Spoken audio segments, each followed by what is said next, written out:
Amados irmãos, prestem atenção à palavra que vos anuncio em nome do Senhor. Muitos, nos dias de hoje, têm buscado o ministério como se fosse um título de honra, um lugar de glória, uma posição de reconhecimento. Mas eu vos digo, pela autoridade da palavra de Deus, o verdadeiro ministério não é trono, é cruz. Não é aplauso, é serviço. Não é palco, é porão. A própria palavra ministro vem do latim minister, que significa servo, ajudante, aquele que executa ordens. É o oposto de magister, que significa senhor, mestre, aquele que manda. Portanto, enquanto o magister dá ordens, o minister serve em obediência. No Novo Testamento encontramos uma palavra ainda mais profunda, o piretes, hiperetes, que significa literalmente aquele que rema de baixo. Nos grandes navios da época, havia homens que ficavam na parte mais baixa, invisíveis, sem luz, sem destaque. Remavam com força sob ordens rígidas. Não eram vistos pela multidão, não recebiam aplausos, não eram lembrados em vitórias, mas sem eles o navio não se movia. Sua função era dura, pesada, anônima, mas essencial. Assim é o verdadeiro ministro de Cristo, um remador oculto que não busca glória para si, mas que faz o reino avançar sob a ordem do capitão, que é Jesus Cristo.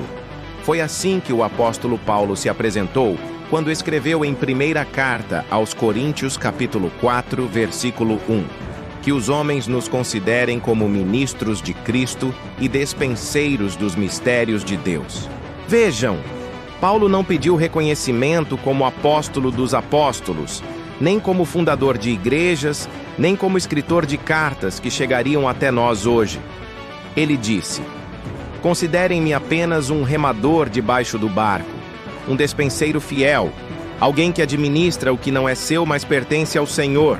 E no versículo seguinte ele acrescenta: ora, além disso, o que se requer dos despenseiros é que cada um se ache fiel. O que Deus exige de um ministro não é fama, não é carisma, não é posição, mas fidelidade. E se ainda restar dúvida, olhemos para o nosso Senhor. O próprio Jesus Cristo declarou em Evangelho de Mateus, capítulo 20, versículo 28: o Filho do Homem não veio para ser servido, mas para servir e para dar a sua vida em resgate de muitos. Ele, sendo Rei dos Reis e Senhor dos Senhores, deixou a glória eterna, tomou a forma de servo, lavou os pés dos discípulos e se entregou até a morte e morte de cruz. Se o Mestre serviu, quem somos nós para buscar destaque? Se o Senhor se humilhou, quem somos nós para querer exaltação?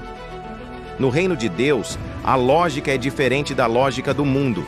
O mundo mede grandeza por títulos, cargos e aplausos. Mas Jesus disse em Evangelho de Mateus, capítulo 23, versículo 11: o maior dentre vós será vosso servo. E ainda em Evangelho de Marcos, capítulo 10, versículo 43, ele declarou: quem quiser tornar-se grande entre vós, será esse o que vos sirva. Grandeza no reino não é medida pelo tamanho do púlpito, mas pelo tamanho da entrega.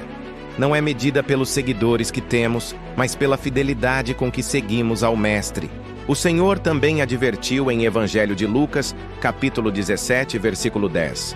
Assim também vós, quando fizerdes tudo o que vos for mandado, dizei: somos servos inúteis, porque fizemos somente o que devíamos fazer.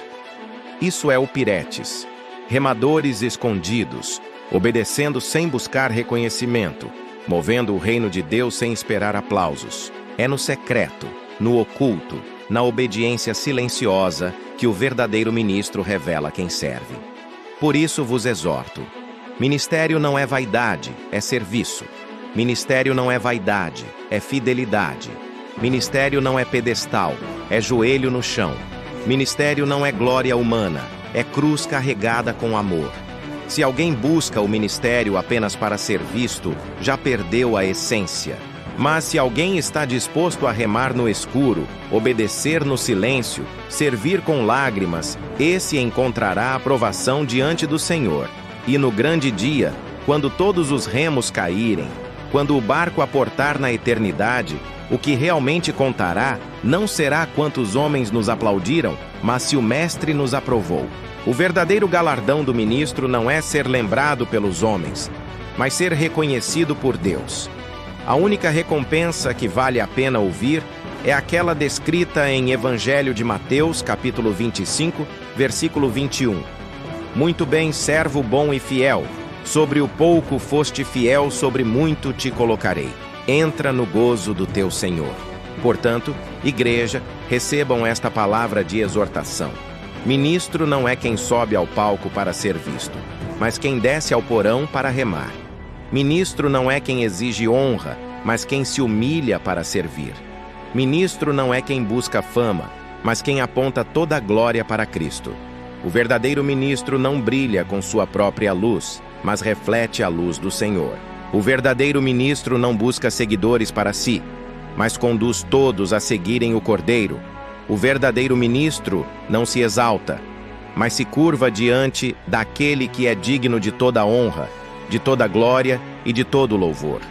E assim vos digo, se hoje desejas o ministério, não desejes o trono, mas a toalha do serviço. Não busques a coroa dos homens, mas a cruz de Cristo. Não anses pelos aplausos, mas pela aprovação do Pai, porque no fim, maior é aquele que serve.